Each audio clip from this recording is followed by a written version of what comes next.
required weekly test for the following areas in extreme southwestern California: Orange County, Riverside County, San Bernardino County, San Diego County, and the coastal waters from San Mateo Point to the Mexican border and out 60 nautical miles, including San Clemente Island. A test signal was broadcast to test the public warning system. The test is normally conducted between 10 a.m. and noon each Wednesday, weather permitting.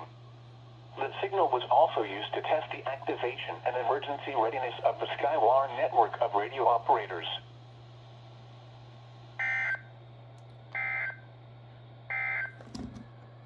These are the 11 a.m. Pacific Daylight Time observations for Inland Empire area. At the Riverside Airport, it was sunny. Temperature was 89 degrees.